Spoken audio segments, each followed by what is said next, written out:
keeps you going in and refreshed and excited about what you do? I believe God has me doing exactly what I'm supposed to be doing. I love people. I love helping people. I just have the best job in the world. People are always so thankful.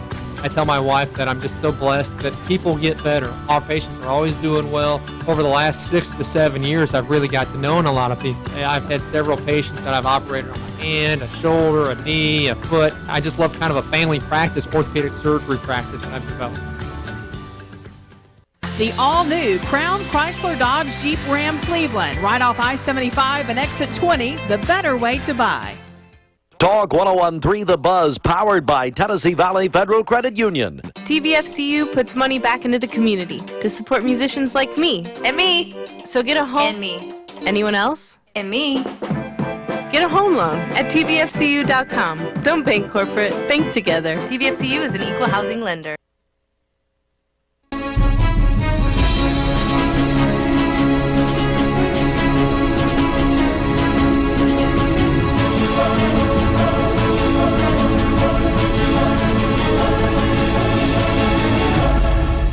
Welcome back to the Sports Drive. I'm your host, Ryan Lovelace, and this is After the Buzzer, not your usual NASCAR show as the NASCAR season is over.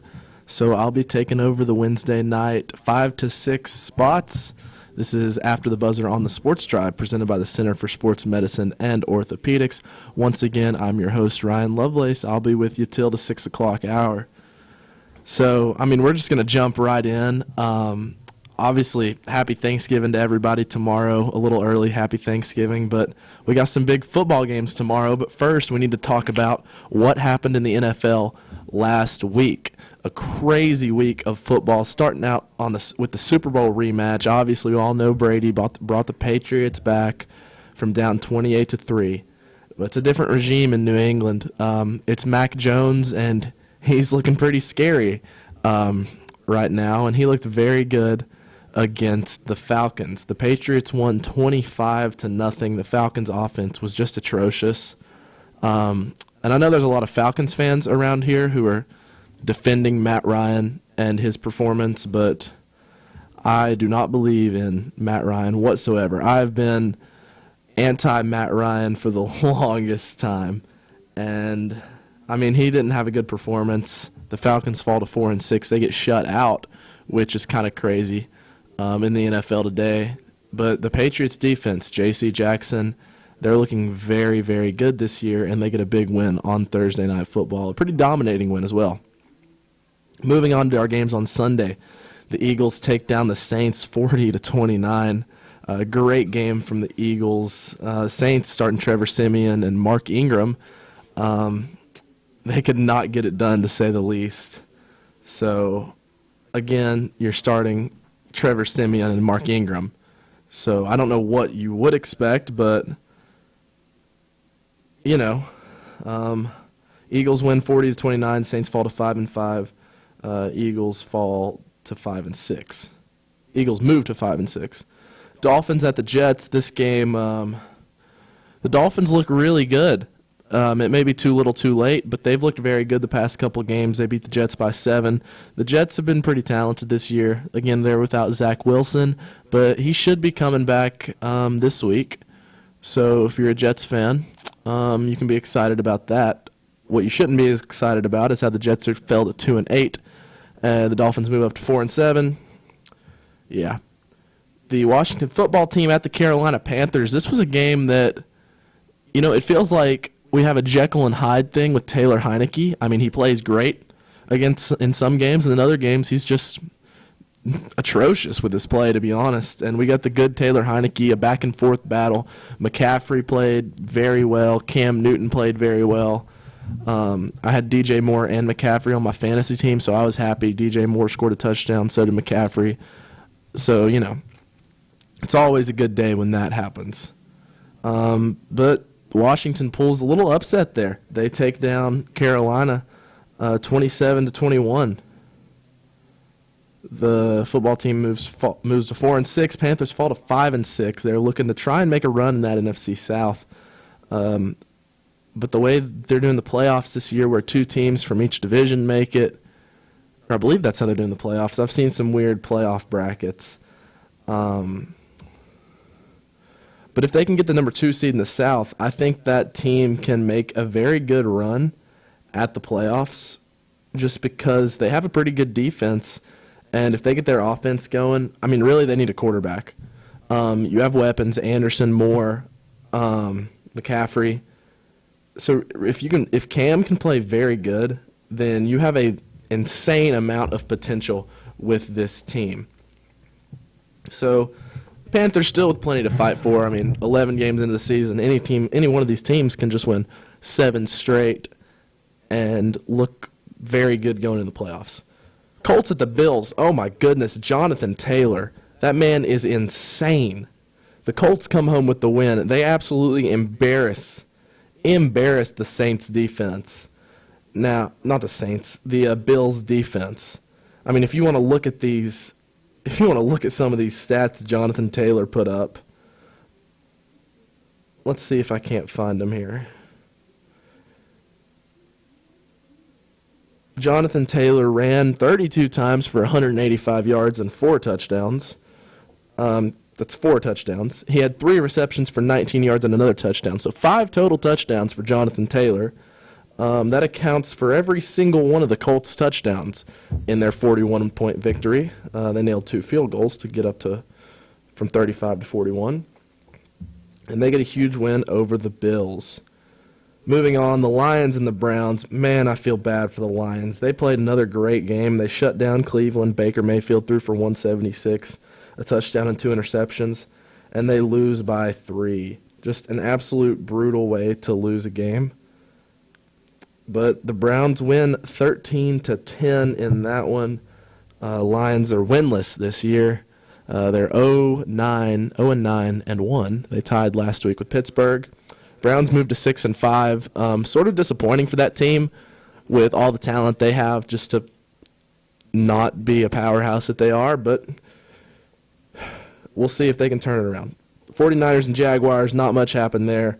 49ers went into Jacksonville. Jacksonville is, even though their record's not the worst, I believe they're the worst team in the NFL. San Francisco took care of business. They won 30-10. They did what they had to do. And now a game that really, really hurts to talk about, the Texans and the Titans. Ryan Tannehill delivered probably the worst performance of the week from any player in the NFL. He threw 1 touchdown versus 4 interceptions. Tyrod Taylor had a pretty good game for Houston, but it felt like Tennessee just gave opportunities to Houston until they'd capitalize on them. I mean, anybody who watched the game knew that Tennessee was the better team on the field talent-wise, but the silly mistakes, muffing a punt, turning the ball over that much, I mean, if you're playing a good team, you'll get destroyed. But to have a chance to just win this game, I mean, the Texans had lost 8 straight, and the Titans had won 6 straight. And you lose to Tyrod Taylor, Rex Burkhead, and Chris Conley. Those are your 3 highest producing Texans offensive weapons. It was like the Titans were just scared to run the ball. It's like they got pass happy. And, I mean, look what happened. I don't think Tannehill's in a position to throw the ball 52 times a game in the NFL, and it really burned the Titans. The Texans moved to 2-8. Titans fall to 8-3. It sort of losing the driver's seat in the 1 seed. That was one of the big upsets in the NFL, and there are a few more, just like the Packers at the Vikings. This was a fun game. This was a very fun game, back and forth all the way, and the Vikings kick a game-winning field goal. It's been a while since we've said that. Kirk Cousins this year for the Vikings, he's thrown 21 touchdowns and 2 interceptions. So even if you haven't been living under a rock, no one ever gives Kirk Cousins the credit he deserves. But 21 touchdowns, 2 interceptions is pretty insane for the Vikings quarterback. He throws 3 touchdowns in this one. But it was just a great game. Greg Joseph nails a 29-yard field goal as time expires to take down the Packers. That's a big rivalry game. Minnesota needed that one. 5-5 looks a lot better than 4-6 in the division you're in. The Packers fall to 8-3. I mean, no real mistakes for the Packers. Aaron Rodgers lost 1 fumble, but he recovered his own fumble, so he didn't lose it. No real turnovers for the Packers. the Vikings just had the ball last. It was one of those games, and they come out with the win at home. Ravens at the Bears. The Bears have been terrible this year. Justin Fields, Andy Dalton, whoever they put at quarterback cannot get it done. Baltimore, I mean, they've looked rough. They almost lost to the Bears. But, again, they're starting Tyler Huntley, who led a game-winning drive. Tyler Huntley, Devontae Freeman. If that's your quarterback and running back, you better hope that defense is good, and it was. Bears went with Andy Dalton. In that one, he threw 2 interceptions. And I believe Andy Dalton's starting tomorrow. So you may actually have to talk to family if Andy Dalton plays. Bengals at the Raiders. The Bengals are very good this year. They've had a few losses. They're a lot better than 6-4. Joe Mixon had a day. They just ran the ball against the Raiders defense and were content to do it. Mixon ran for 123 and 2 touchdowns. Bengals win 32-13. Moving on, Cardinals and Seahawks. The Seahawks, Russell Wilson's come back from surgery, and he has not looked good in the slightest. He throws for 207, no touchdowns. Team puts up 13. The Cardinals, led by Colt McCoy. Colt McCoy with a heck of a game, throws for 330 and 2 touchdowns. I love to see Colt McCoy perform after just watching some of his college highlights. So that was fun to watch. James Conner runs for a lot. Zach Ertz is absolutely thriving in Arizona. They moved to 9-2, best record in football. Seahawks fall to 3-7, and it's looking like a playoff-less year in Seattle. This is another thriller here. Cowboys at the Chiefs. Dallas could not get any offense going at all. 3 field goals from Greg the Leg Zuerlein is all they can get. Prescott throws 2 interceptions. The Chiefs only put up 19, though. Edwards-Helaire runs for a touchdown. Mahomes throws an interception. A lot of field goals in this one. Travis Kelce ran for a touchdown. That's always fun. But the Chiefs win, and they're looking pretty solid. And then the absolute thriller of a Sunday night game, back and forth. Steelers at the Chargers. Steelers were down 17 in the fourth quarter. They come back to take the lead after being down 27-10. They come back to take a 37-34 lead before a blown coverage leads to a 53-yard touchdown pass from Justin Herbert with about 2 minutes left to play. And that gives Los Angeles, the Chargers, a big, big win over Pittsburgh. Rough 2 weeks for Pittsburgh. You tied with Detroit. And then they take a loss at L.A. L.A. moves to 6-4. An amazing game from Herbert. One of his best performances in his young NFL career. May not be stat-wise, but he looked great. Giants at Buccaneers. Buccaneers win by 20. That should be obvious. The Giants' offense is atrocious. They roll out Daniel Jones to the right every play, and that is not Daniel Jones' strong suit. He had a rough game. I think Daniel Jones is really good. I hope he can get a good offensive coordinator, because he's been dealing with Jason Garrett, who was just fired Monday. Daniel Jones threw for 167 yards, a touchdown, 2 interceptions. To be fair, his offensive line's bad. Brady, he threw for 307, but he ran for 10 yards. Tom Brady, 1 rush for 10 yards. Wow. But the Buccaneers get the win. For all you Tennessee fans, I saw a fun stat that was like Derek Dooley, Jeremy Pruitt are on the same coaching staff. They're both assistants with the Giants, and it makes sense why they're 3-7. But Jason Garrett got fired. I think that's the right move for I almost said the Cowboys, for the Giants. Buccaneers get a win just because that's obvious. Now, the big games, Thursday. I don't know how I really feel about this Thanksgiving slate. The 12:30 game, Bears and Lions. A combined 3 wins between these two teams.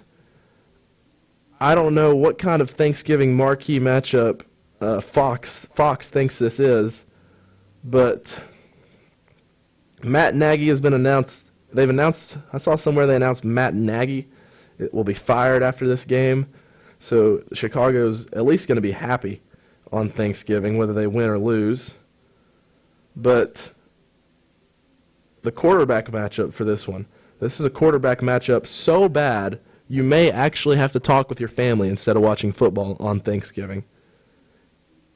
It is Tim Boyle for the Lions versus Andy Dalton of the Bears. So you might as well get to know your family members. Talk to the aunt that just won't stop talking, because this game is going to be atrocious. 12:30 kickoff, Bears at Lions. 3 wins between the two teams. Just let it go. Raiders at Cowboys. The Cowboys coming off a tough loss. The Raiders also coming off a tough loss. The 5-5 Raiders travel to the 7-3 Cowboys. That is a 4:30 kickoff on CBS. I think this game will be a lot better than the records. I think the Raiders will show up. They've looked very good without Gruden this year. But I think the Cowboys on Thanksgiving they're just like that. So I think they come out and beat the brakes off the Raiders, just because it's going to be a very mad Cowboys team. And then our nightcap, 8:20 NBC, the 6-4 Buffalo Bills, looking to bounce back from their loss, travel to the 5-5 Saints, who will be without Winston. They'll be starting Trevor Siemian. They'll be without Alvin Kamara. So again, this looks like a game that Buffalo can blow off some steam in the Super Bowl. We may see Josh Allen eating a turkey leg again after last year. And also, now that I think about it, I mean, somebody out there do some research on this has got to be one of the first Thanksgivings where all 6 teams that are playing are coming in after a loss. Chicago, Detroit, Las Vegas, Dallas, Buffalo, and New Orleans all lost last week. So not a single one of those 6 teams won. But either way, it's going to be a fun Thanksgiving. I was just joking about talking to your family. I mean, obviously, the Lions have been horrible for a long time, and we always watch them on Thanksgiving, so it'll just not be as much fun this year. But either way, happy Thanksgiving, everybody. Those are your games. At 12:30, the Bears will travel to Detroit. At 4:30, the Raiders will travel to the Cowboys. And at 8:20, the Bills will travel to the Saints. Some other fun games Sunday. The Buccaneers will travel to the Colts at 1 p.m. on Fox. The Colts are hot. They're looking like a very good football team. Wentz is playing like he's in Philly. The Buccaneers, obviously, that's the Buccaneers, Brady. They just won the Super Bowl. Skip, 1 o'clock on CBS, the Titans will play the Patriots. You can listen to that on Mix 104.1. The Titans are driven by Mountain View Nissan.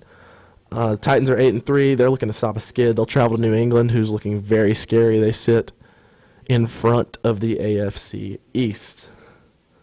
Other notable games, the Rams travel to the Packers at 4:25. That'll be your Fox game of the week. That's going to be an exciting game, both teams with 3 losses each. Sunday Night Football is Browns at Ravens. Whatever. And then your Monday Night Football, you need to watch the Manning cast. This game won't be much. Seahawks travel to Washington. So that's your Week 12 quick rundown with the 3 games we got going tomorrow. You're listening to the Sports Drive presented by the Center for Sports Medicine and Orthopedics. I'm Ryan Lovelace, hosting After the Buzzer from 5 to 6 on Wednesdays starting tonight. So I'll be with you till the 6 o'clock hour, but we are going to take a quick break right now, and we'll be right back in a few. This is a Sports Drive presented by the Center for Sports Medicine and Orthopedics. Also, if you want to call in and, talk about sports, ask me some questions about, fantasy football or something. I'm pretty solid at fantasy football. I'm 10-1 this year in a 12-man league. I won the championship last year. No big deal. If you want to call in, the number is 423-476-0076. Once again, 423-476-0076. We'll be right back. Dr. Jason Spenger, Center for Sports Medicine and Orthopedics. What's it been like during this COVID period of time? There was a time where elective surgeries were stopped back last spring and people weren't able to get injuries and things taken care of. Our bigger concern is now that sports are ramping up from a sports medicine orthopedic standpoint. Our athletes training the way they need to train to get back up to the level they were at pre-pandemic. How can you help people at the Center for Sports Medicine and Orthopedics? My goal is to provide high-quality sports medicine orthopedic care to my patients and build a relationship with those patients and get them back doing what they need and want to do. So you got a great staff over there, don't you? Great team. Amazing team from my office staff to our front desk to our x-ray to our physical therapy. Call the Center for Sports Medicine and Orthopedics today, 423-624-2696, or visit sportmed.com. The all-new Crown Chrysler Dodge Jeep Ram Cleveland, right off I-75 and exit 20, the better way to buy. Talk 101.3 The Buzz, powered by Tennessee Valley Federal Credit Union. That wasn't a real car. I was making car noises with my mouth. I'm local musician Suevo. Get a car loan at tvfcu.com and hear what a real car sounds like. Vroom, vroom, vroom. You manage to pack more into each day and make it look easy. It's just what you do. You need a tire that will keep you going for the long haul so you can take on tough jobs. Let us introduce you to the Michelin Defender LTX MS tire. It holds up to tough conditions to keep you rolling strong. Stop in today for the Michelin Defender LTX MS tire and do more for more miles. Stop by and see Freddie or Tony at Capital Tire Service, 170 Broad Street, Southwest, Cleveland. Mountain View Nissan of Cleveland wants your trade. They will give you top dollar. Mountain View Nissan of Cleveland, I-75, exit 20, and cleveland-nissan.com. Joined now by Dr. Todd Grebner with the Center for Sports Medicine. Let's talk about the people who are listening in today, who you can help, some of your specialties. Dr. Spangler and I are both here at the local Center for Sports Medicine office, and he and I both are trained very well as general orthopedic. Dr. Spangler also does sports medicine, and he's fellowship trained in that as well. We just bring a broad expertise. What are you excited about? What keeps you going in and refreshed and excited about what you do? I believe God has me doing exactly what I'm supposed to be doing. I love people. I love helping people. I just have the best job in the world. People are always so thankful. I tell my wife that I'm just so blessed that people get better. Our patients are always doing well. Over the last 6 to 7 years, I've really got to know a lot of people. I've had several patients that I've operated on a hand, a shoulder, a knee, a foot. I just love kind of a family practice, orthopedic surgery practice that I've developed.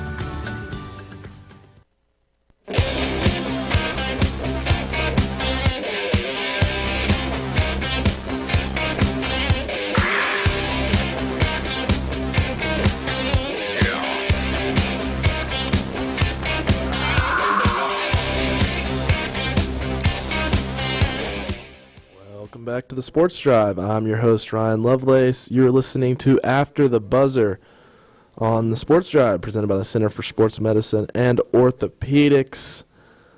Coming off our first break, I reminded everybody that if you want to call in, talk about some sports, the number is 423-476-0076. Please call in and talk to me. I'm not begging, but I'd love it. So jumping right back into our NFL discussion, looking at your divisional standings, well, starting out in your conference standings, Titans are still the 1 seed in the AFC. They have a game on the Ravens and the Patriots and the Chiefs. Well, half game on the Ravens, a game on the Patriots and the Chiefs. And then looking at the National Football League, the NFC, I said the NFL, oops. The NFC, the Cardinals are 9-2. They have a game on the Packers. Now, looking at our playoff picture right now, if the playoffs started today in the AFC, your 1 seed, obviously the Titans, they would have a bye, which the new playoff picture, the new playoff format, whatever you want to call it, it's a little weird to me, just having this many teams in the playoffs. But Wild Card Weekend is going to be crazy. So, I mean, it's basically another week of NFL with how many games there are. So looking at the playoff picture, in the AFC, it's a 7-team playoff, so no teams clinched the playoffs yet in either league. The Titans sit at the 1 seed. The Ravens sit at the 2 seed, which means they would end up playing the Buffalo Bills. So that could be a crazy game. The Chargers in the 6 seed would play the Patriots in the 3 seed, and the Chiefs would play the Bengals in the 4 seed. The Steelers, Colts, and Browns are all looking in on the playoffs. Okay, so I think I figured it out. It's not the top 2 in the division. It is your 4 division winners and the next 3 best teams record-wise. So, now moving on to the NFC. Also, the Colts looking out. I think the Colts are a team that makes a run at the playoffs. But the AFC is stacked. Like, absolutely stacked. Titans are great. Ravens are good. Patriots are insane. Chiefs, we know what they did. They won the Super Bowl 2 years ago. Bengals with Burrow look very good. The Chargers, they've looked good in that crazy West. And the Bills, I mean, they're the last seed right now. And we know how good the Bills are. In the NFC, no team's clinched a playoff spot yet. The Cardinals are 9-2. They're first in the NFC West right now. The Packers, they sit in the second seed. If the playoffs start today, they'd host the Saints, who are 5-5 and in the seventh seed. So the NFC is going to be an absolute bloodbath. The Buccaneers, they'd host the Vikings, and the Cowboys would host the Rams, looking out 49ers, Eagles, Panthers. It's going to be craziness for the last spot. So the NFL's looking pretty crazy. Great games tomorrow. But just Monday night, the college football playoff rankings came out, and there were a few surprises. Georgia sits at 1. That was no surprise.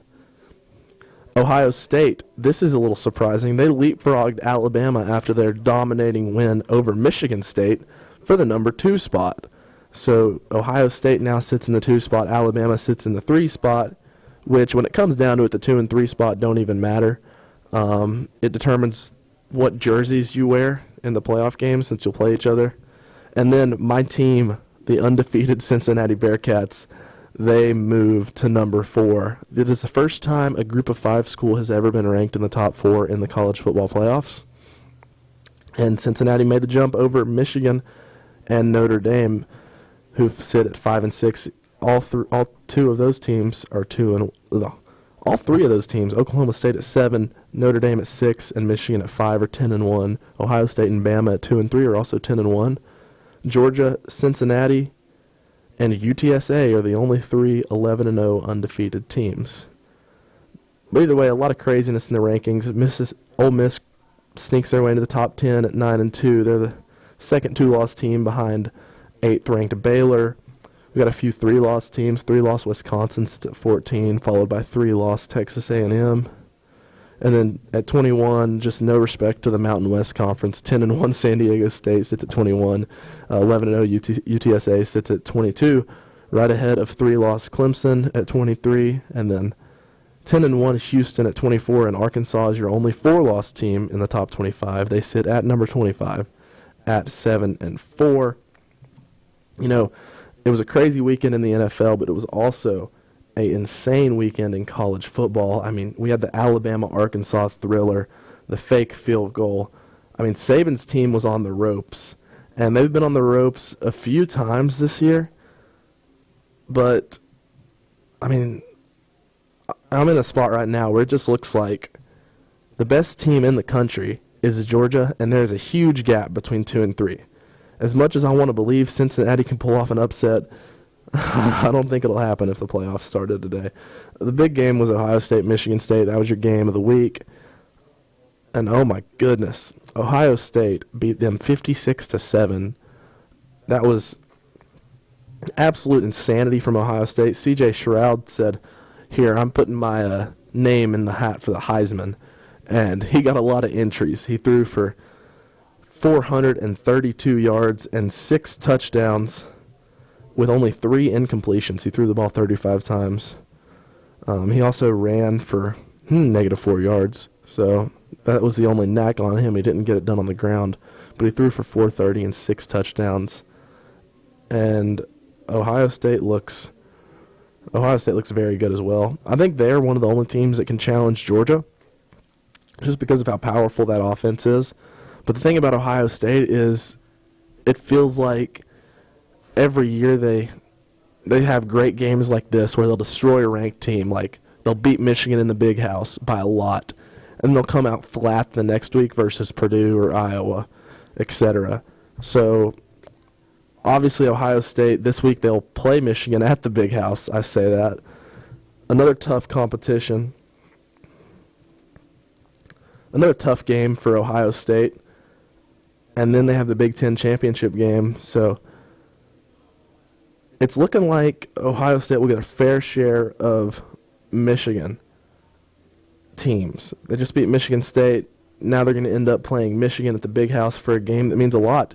Because if Michigan gets a win, you say, hey, do they leapfrog Cincinnati? They definitely move into the top 4 with Ohio State falling out.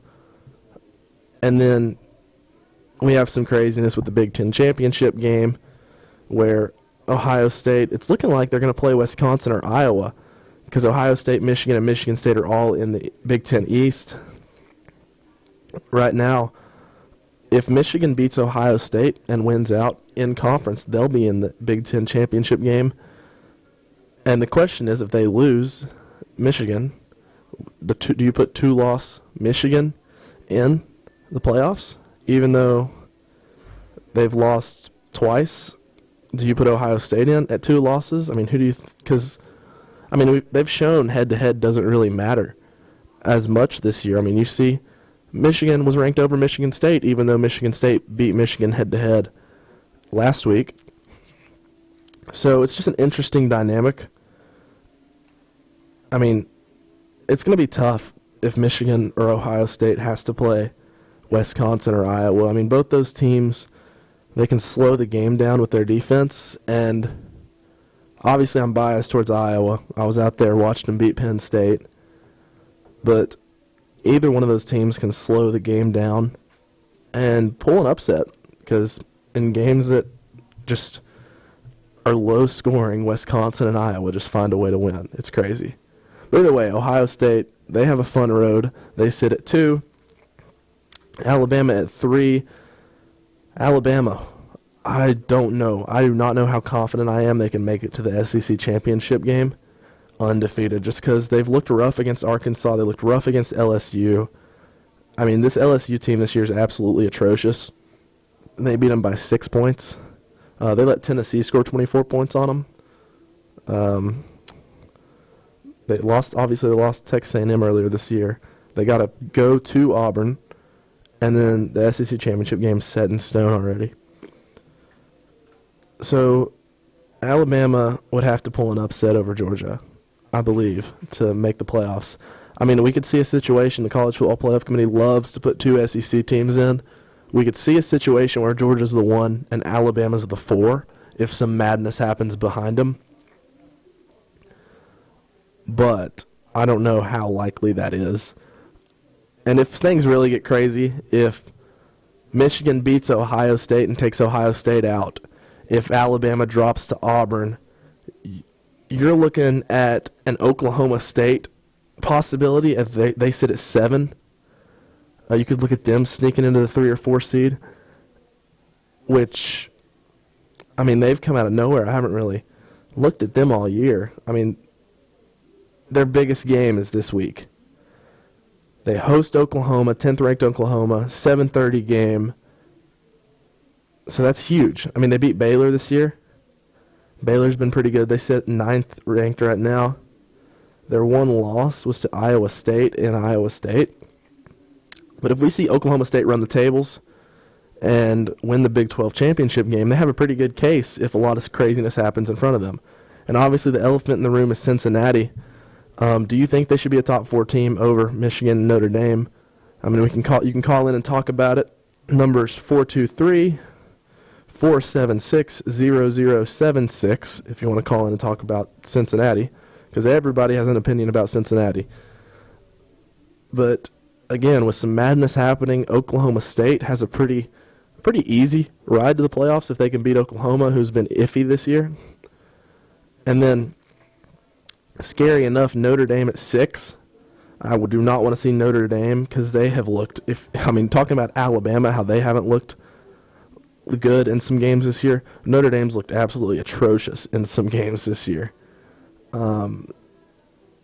Looking at Notre Dame's schedule, they beat Florida State in overtime week 1 by 3. They beat Toledo by 3. They beat Purdue by 14. They absolutely destroyed Wisconsin. It's a good win. They lost to Cincinnati by 9 in South Bend. That's Cincinnati's only real win of the year other than the American Conference.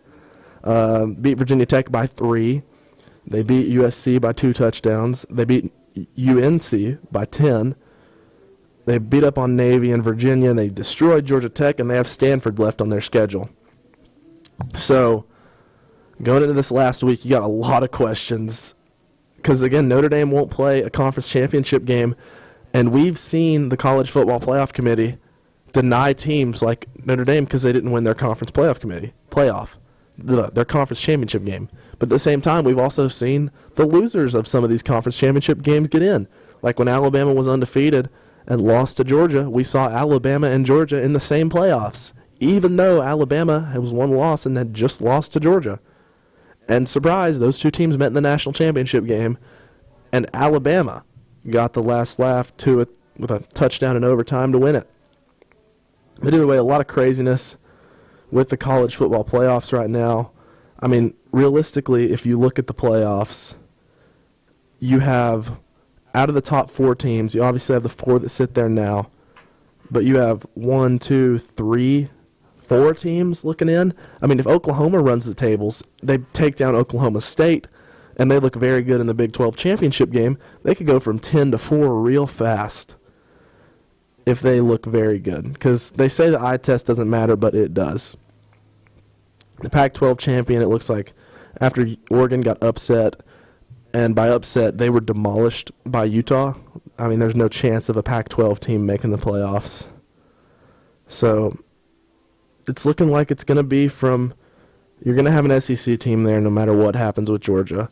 I think if Georgia loses the SEC championship game to Alabama, you have 2 SEC teams in the playoffs, which everybody outside of the South hates.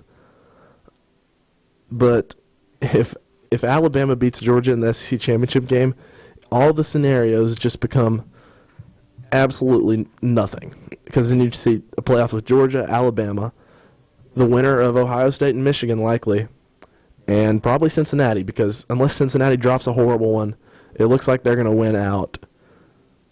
So you heard it here. If Alabama beats Georgia in the SEC championship game, I think your playoffs are Ohio State is your 1 seed, Alabama is your 2 seed, Cincinnati is your 3 seed, and Georgia is your 4 seed. And everybody cries wanting a bigger playoff because 2 SEC teams made the playoffs, which has happened and people do not like. And then I think Georgia and Alabama play in a national championship game. Actually, Georgia, Alabama in the national championship game, and I think Georgia wins it all. I think Georgia wins it all regardless of what happens. But either way, you can call in and ask me some questions about it, 423-476-0076. I can take your calls right after the break. You're listening to After the Buzzer on the Sports Drive, presented by the Center for Sports Medicine and Orthopedics. I'm your host, Ryan Lovelace. We will be right back.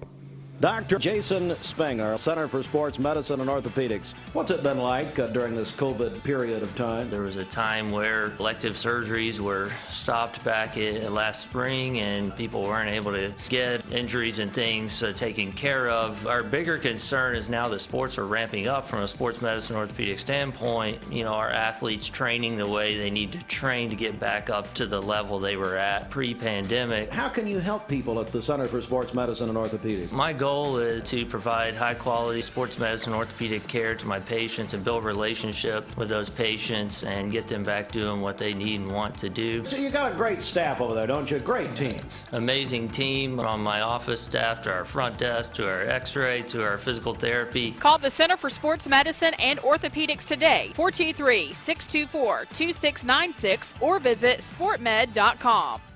The all-new Crown Chrysler Dodge Jeep Ram Cleveland, right off I-75 and exit 20, the better way to buy. Did you know that when breast cancer is diagnosed early, the survival rate is 97%? So stop putting it off and schedule your mammogram today. Call Erlanger at 778-PINK. That's 778-PINK.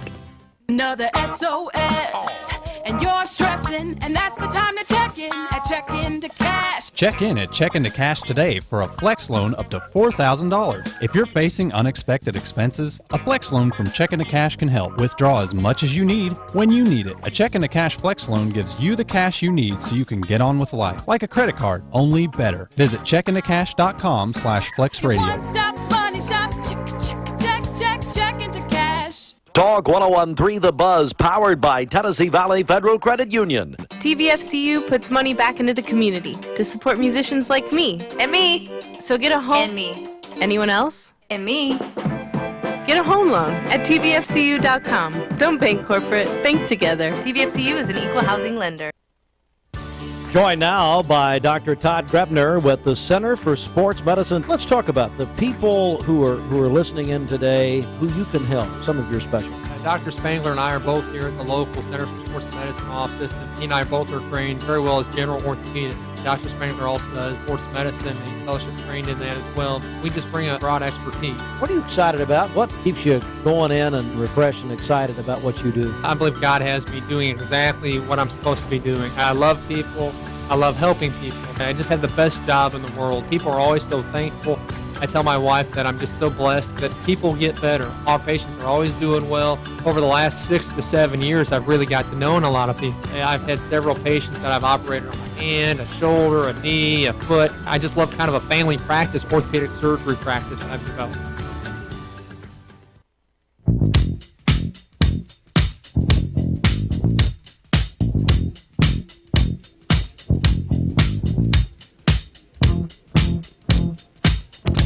Welcome back to the After the Buzzer on the Sports Drive, presented by the Center for Sports Medicine and Orthopedics.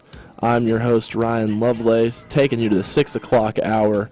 Want to wish a happy early Thanksgiving to everybody out there. Hope you have a great day tomorrow, whether you're with family or friends. I hope you have a great day. Now, Tennessee fans, this is for you. I know apparently Tennessee's turned into a basketball school. The football program had some pretty good success this year, but because of Pruitt and Butch Jones, I know you guys are huge basketball fans now.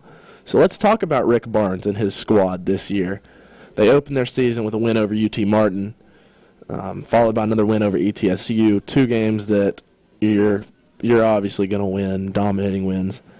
And then you go to the tournament and you play Villanova and you come out flat in the first half. You score 15 points in the first half. You're down by 20 at the break. You end up losing by 18. I mean, it was a very uninspiring performance from Tennessee. Villanova, they did it. They had 4 guys that scored 13 plus. And then for Tennessee, it was gross from the starting lineups. Only one person scored above 7 points, and it was Vescovi, who dropped 23, trying to will Tennessee into this game. But it was a pretty ugly game for Tennessee in their first game versus a real opponent.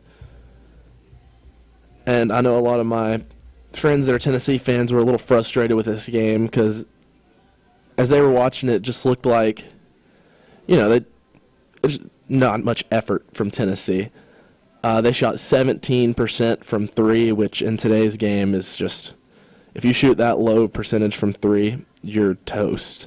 Because nowadays everybody lives and dies by the 3 ball. They shot 33% overall. Villanova only shot 37%. But Tennessee turned the ball over 18 times. And when you turn the ball over 11 more times than your opponents, you lose tough ones. You lose tough ones like that. But again, early season tournament, not even into conference play yet. It's whatever. You're playing up in Connecticut, sort of home court for Villanova this tournament. They beat you by 18. But it's all okay because the next day you come out and you beat an alright team. I mean, they're not as good as they have been, but it's still a historic program. You beat North Carolina 89-72. Just an absolute dominating game versus the UNC Tar Heels, which shows that this team has some resiliency. I mean, you lose an absolutely atrocious game, and then you come out and get a huge win. You shoot 45% from 3. That's the difference between shooting 13% and 45%, a difference of about 30-something points for this Tennessee team. They put 89 on the scoreboard. They shoot 54% from the field, which is lights out. They turn the ball over 10 times, which is not very high. I mean, you'd want it to be a little less in the single digits, but they won the turnover battle. They outshot North Carolina from the field from 3. They out-rebounded North Carolina. It was just absolute domination. Ziegler, he drops 18 points on 70% shooting. He hit 1 free throw. Tennessee, I mean, they dominated in every category. 3 more offensive rebounds, 5 more defensive rebounds. 20 more assists, 5 more steals, 3 more blocks. They fouled 3 more times, but that is the only advantage North Carolina had. UNC was down by 7 at half, and then Tennessee dropped a 50-burger on them in the second half alone to just run away with it. I mean, it was just hot shooting. Tennessee, they had 4 guys in double figures. Ziegler coming off the bench got some crazy minutes in that one. Fulkerson dropped 13. Vescovi dropped 17. He's having a pretty solid season this year. Kennedy Chandler has 14. So everybody played good. Off the bench, everybody scored but I do. So Tennessee bounced back. Tennessee fans, don't worry about the Villanova loss. I know it leaves a tough taste in your mouth, but look at your upcoming schedule. No offense to these teams, but you have Tennessee Tech, Presbyterian, Colorado, Texas Tech, UNC Greensboro, USC Upstate. So you have 6 games that you'll be favored a fair bit in before you jump into your absolutely terrible schedule where you go 3 games against very tough teams. But without looking at that, Tennessee can go into that 9-1. They're already ranked 15th in the country. Tennessee has been very good at basketball the past couple years. So we're looking at a situation where Tennessee can roll into SEC play. Well, minus the 2 games before this. They can roll to the doors of SEC play at 9-1, and then they'll play a tough one versus Memphis. Basically the Tennessee State Championship at this point. And then they'll play a tough one versus Arizona. Memphis very good this year.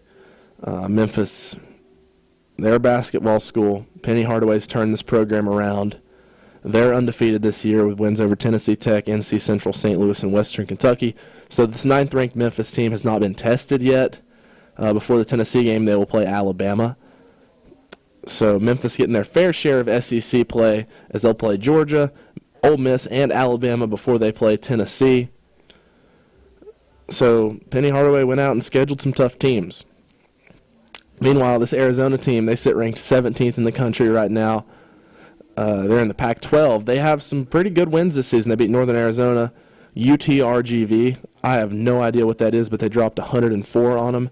That is Texas Rio Grande Valley. Yes, yeah, they beat them by a whole heck of a lot. So Arizona also has a pretty big win over a good Michigan basketball team. They beat Michigan by 18 points. So Tennessee, you got basically 6 must-win games before you get into some really tough scheduling. And then you have your SEC schedule, which the SEC is always tough in basketball. You have Alabama, who's always good. LSU's undefeated this year. Vanderbilt always seems to give Tennessee problems at Vanderbilt. You got Florida, Kentucky. So a pretty tough SEC slate. And then a little break from SEC play. Tennessee will travel to Texas to play 8th-ranked Texas. So this out-of-conference schedule that Rick Barnes drew up is very competitive. Texas is very good. And then Tennessee ends their SEC play with, once again, playing Kentucky, Arkansas. They play Arkansas twice in the last 2 weeks of the season. Arkansas, very good basketball program. But the SEC is going to be a bloodbath this year. And one team's going to have to survive it all and represent the SEC as the conference champion, while probably 4 or 5 other SEC teams will get in the tournament just because of how good this conference is. Anyway, Tennessee plays Friday. They play Friday at 3 p.m. against Tennessee Tech. You can listen to that on Talk 101.3 The Buzz, just right here. We're your home for Tennessee basketball all year, even if they're playing Tennessee Tech. My parents are alumni from there. Tennessee Tech they're looking pretty rough this year. They lost to Memphis. They beat Oakwood. They lost to UTC, lost to UNC Asheville, beat Lipscomb. So Tennessee basketball, they're in a spot where their defense is nothing spectacular. This team lives and dies by the 3 ball. And if they're not hitting from 3, I mean, it's just like the Villanova game. They look like a very bad basketball team. But if they're knocking down 3s and they can drop 89 points on a UNC team that's historically a very good football team, this Tennessee team can win the SEC, and maybe this is the year they make a run. I mean, the question is who's going to rise as the star for this team. It may be Kennedy Chandler, it may be Fulkerson, it may be Vescovi, but somebody has to rise as the star because throughout the season you'll have big moments where you need somebody to take the shot. And my question for Rick Barnes is who's going to take that shot? And I think because of his scheduling against Memphis and Arizona before you jump into SEC play, you should know who's taking that shot by SEC play. Because you're going to have a big shot in one of those two games, and somebody's going to step up, and you're going to want them to sink it. And if they sink it, I mean, hey, you got your guy. I think Memphis and Arizona, watch closely whether you win or lose, because you'll find out who the guy is for Tennessee. Either way, it's going to be a fun season for college basketball. You can listen to the Tennessee Vols right here on Talk 101.3 The Buzz. Occasionally they'll be over at Mix 104.1. The Titans, they play Sunday. You can listen to that on Mix 104.1. They're driven by Mountain View Nissan. No more Braves coverage this year. I'd love if they could re-sign Freddie Freeman, but we're not going to go down that road tonight. Maybe we can save it for next week, where we talk about how Freddie Freeman has re-signed as an Atlanta Brave. I'd love to talk about that next week. But as for this, I'm Ryan Lovelace. You've been listening to After the Buzzer on the Sports Drive, presented by the Center for Sports Medicine and Orthopedics. I will see you again next week, 5 to 6, Wednesday night. But as for this week, have a good night, everybody.